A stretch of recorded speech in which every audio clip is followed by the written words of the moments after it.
Hello there, it's Reverend Nhien, founder of Evolving Enneagram. This week in our 52-week Sunday Talk series based on the book by Oren Sofer, Your Heart Was Made for This.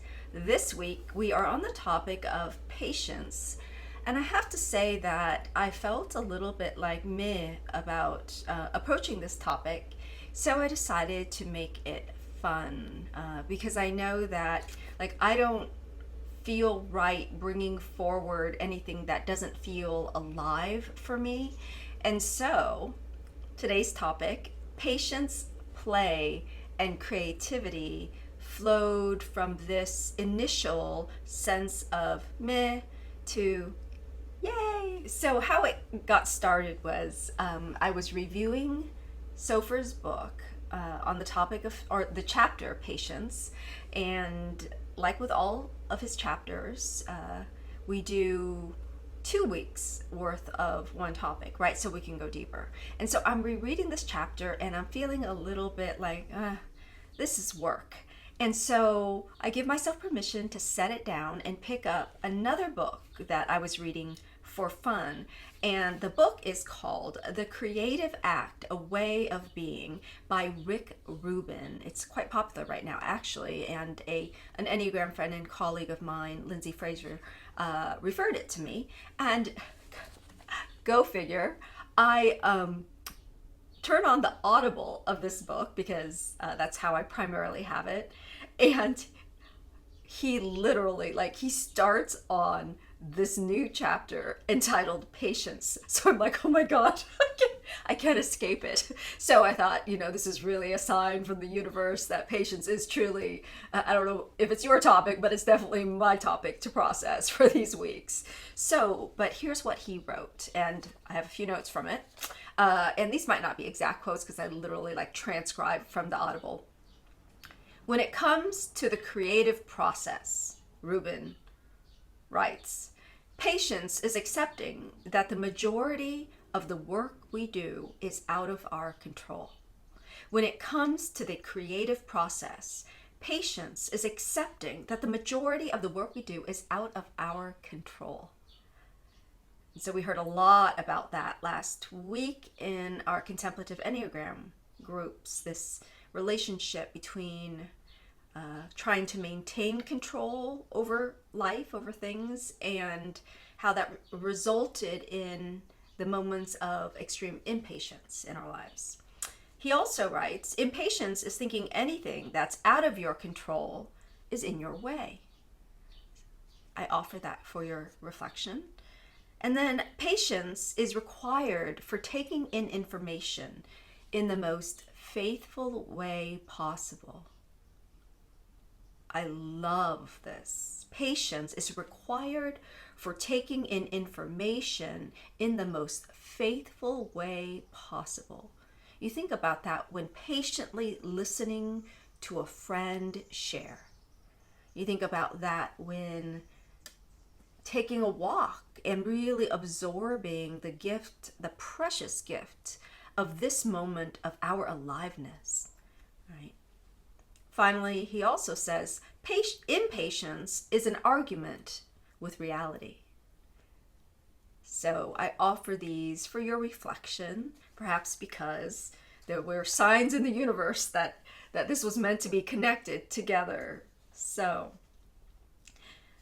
one thing that's interesting about this is that rather than taking it as this burden, I know for some of us, the notion of having to be patient, like having to be patient in church, there's a lot of shoulding and a lot of heaviness in that notion. So I want to bring some lightness to this idea, and within lightness, also a sense of creativity.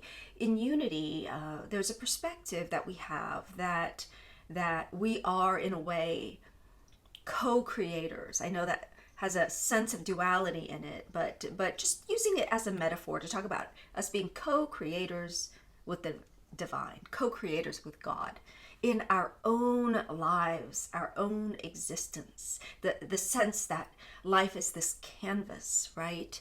And if we move away from the productivity paradigm into the creativity paradigm, what changes for us in our stance toward our everyday lives? Can we believe in this, that this playful sense of creativity can actually support a thriving life for ourselves? Or do we have to put our heads down and just move doggedly toward the goal of like certain outcomes? I know there's a lot of like type 3 language and all this, but I think it applies to our culture in general, right? How is it different? Like, you think about when someone's waiting in line somewhere and they make something fun out of it, like they burst out in song. Some of us might think that's weird or something, or they start dancing, or you see little kids kind of playing with one another while they're waiting in line. In some ways, thinking about that as like life, we're in this journey, in this process, right? And instead of thinking we're only often in between where we were and where we want to be, we can treat each moment like a blank canvas where we can really create our experience, beginning with our attitude. Interestingly enough, one of the most amazing artists or sculptors of all time, Michelangelo, wrote, "Genius is eternal patience." So you think about, I tend to think that everyone has genius in them, that you have brilliance in you. And what if that sense of eternal patience, it sounds a lot like the Course in Miracles quote I quoted last week, right?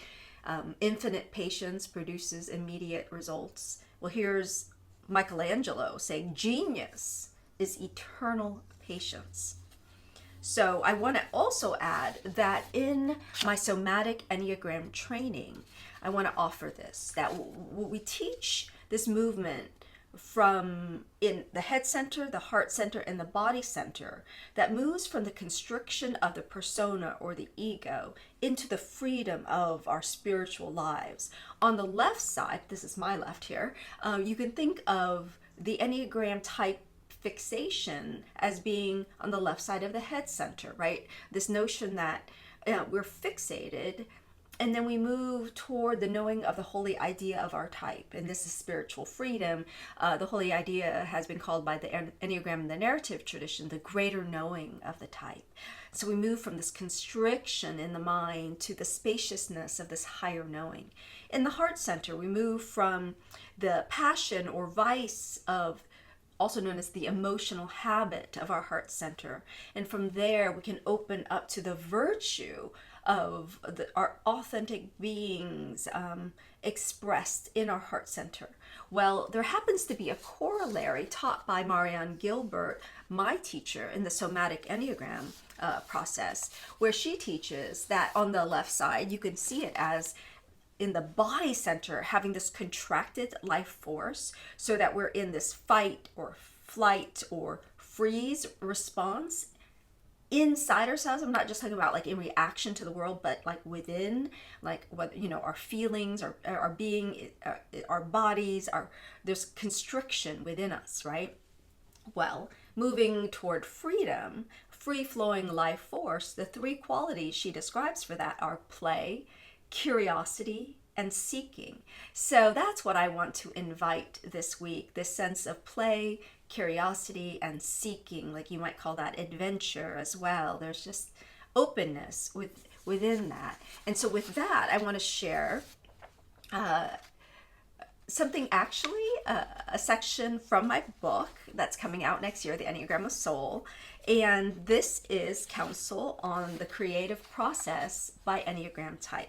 So for Enneagram Type 1s, if your entire week was a blank canvas, what activities would you paint to represent joy, delight, or spontaneity?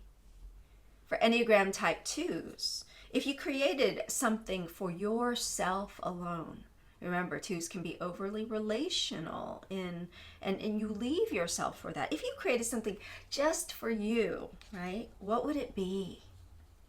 For 3s, if you could draw a face that accurately portrays what you truly feel today, what image would you see, right?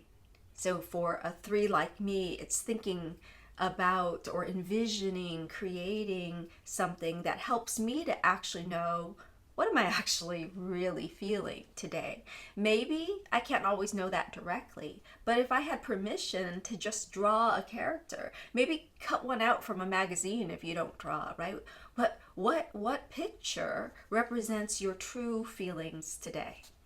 And then for 4s, spend 5 to 10 minutes today imagining yourself in the here and now with every quality that you think you're missing.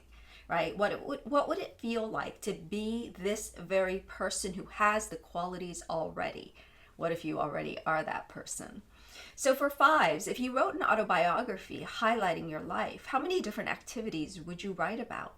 How many involve thinking or researching? If you were to add a new activity that you haven't done but hope to do, what would it be? Can you imagine? Have some fun and play with this.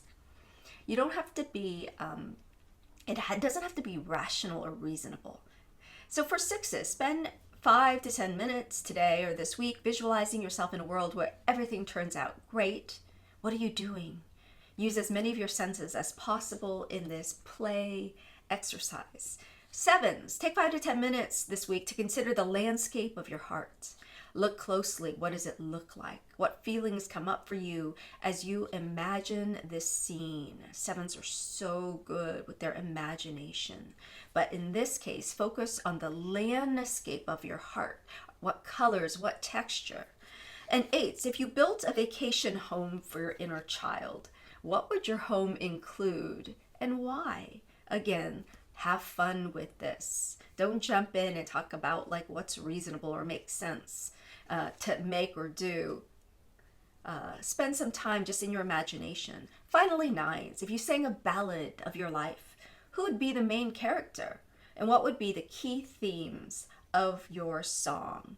So if you are feeling impatience in particular, consider that perhaps you could infuse your days with a greater sense of play so that your journey itself is more joyous, vibrant, and ultimately healing, and that you can actually join in the joyous co-creation of your life, starting with your own attitude.